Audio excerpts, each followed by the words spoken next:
Bonjour à tous, c'est Laura de l'expertcomptable.com. Pour ceux qui ne me connaîtraient pas encore, je travaille au sein du cabinet depuis maintenant 7 ans et au quotidien, j'accompagne des créateurs et des entrepreneurs d'entreprises. Aujourd'hui, je vais vous expliquer les 5 pièges à éviter lorsque vous voulez créer une SASU, ce qui vous permettra de créer en toute sérénité. Alors, premier point, le premier petit piège à éviter, c'est de vouloir créer le même statut que son copain. En général, vous avez un ami qui a créé une SASU et donc tout bêtement, vous vous dites, je vais faire pareil, il m'a dit que c'était super. Ça, c'est le gros piège à éviter. Pourquoi ? Parce qu'un statut juridique, c'est au cas par cas. Donc, votre ami, peut-être qu'il avait le pôle emploi et qu'il n'a pas besoin de prendre de salaire.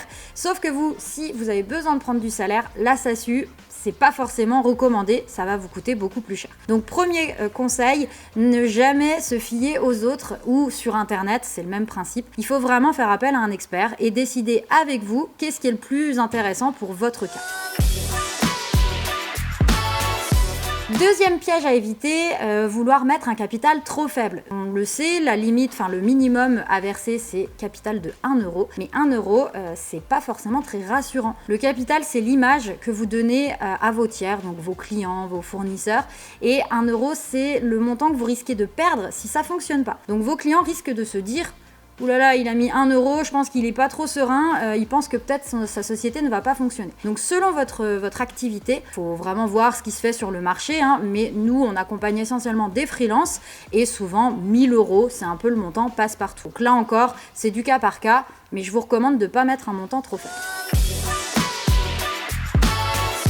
Troisième point, un petit piège, on a tendance à mettre le minimum syndical dans son objet social. L'objet social, qu'est-ce que c'est ? C'est tout simplement les activités que vous allez exercer sur votre entreprise. Donc il faut vraiment prévoir assez large parce que c'est ce qui va déterminer ce que vous aurez le droit ou non de faire. Donc par exemple, un consultant, on peut partir sur l'activité classique de conseil, mais il ne faut pas oublier de prévoir assez large. Si par exemple, dans quelques années, vous voulez faire de la formation, c'est intéressant de le rajouter. Il vaut mieux en mettre un peu plus que s'enfermer dans une activité au risque de devoir repayer des frais plus tard quand on voudra changer l'objet social. Alors, il faut savoir qu'un changement d'objet social, ça peut vite coûter cher, plusieurs centaines d'euros. Je compte sur mon petit Niles pour vous remettre la grille tarifaire juste en dessous.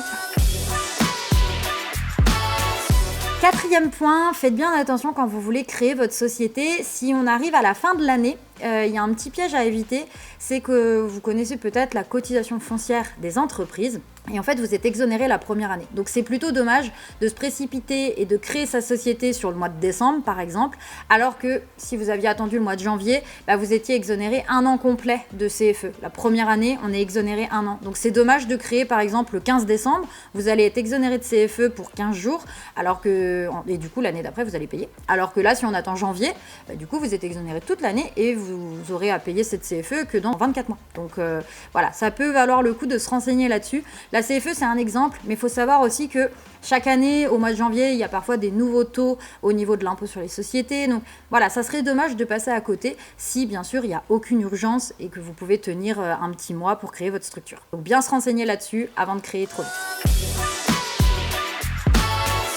Et enfin, dernier point, vous vous en doutez, ça serait dommage de faire votre création tout seul. Vous allez, en général, les clients veulent se lancer, ils aiment le goût du risque, donc ils veulent créer leur société tout seul. Sauf que vous vous en doutez bien, on a des vidéos sur les étapes de création, tout ce qu'il y a à faire, ça va vite de faire une erreur. Donc ça serait dommage de vouloir faire sa création tout seul au risque de faire des erreurs, alors que l'expertcomptable.com peut vous offrir cette création. Donc je serai vous, je nous contacterai, vous avez juste à laisser vos coordonnées sur notre site et comme ça on vous explique en détail ce qu'on vous propose. Dernier point, un petit conseil bonus, c'est vrai que je vous invite vraiment à suivre nos vidéos sur YouTube parce qu'il y a souvent des petits changements fiscaux d'une année à l'autre. Là, je vous ai donné l'exemple de l'impôt sur les sociétés qui est passé de plus de 26% à 25%. Donc voilà, c'est important de savoir quand même quels sont les changements qui vont arriver dans les mois qui suivent votre création d'entreprise. Ça va déterminer vraiment la date au final à laquelle il faut créer. Donc je vous invite à suivre toutes nos vidéos sur YouTube. Vous pouvez vous abonner à notre page YouTube pour ne rien louper parce qu'on revient souvent dessus. Donc dès qu'il y a des changements, on fera une vidéo qui vous expliquera tout ça. Et je pense que c'est quand même un point très important à avoir en tête lorsqu'on veut créer sa société. On en a terminé pour cette vidéo. J'espère que ça vous a plu. Si c'est le cas, bien évidemment, je vous invite à liker cette vidéo et nous poser toutes vos questions en commentaire. On se fera un plaisir de vous répondre. Je vous souhaite à tous une belle journée et je vous dis à très vite pour une nouvelle vidéo.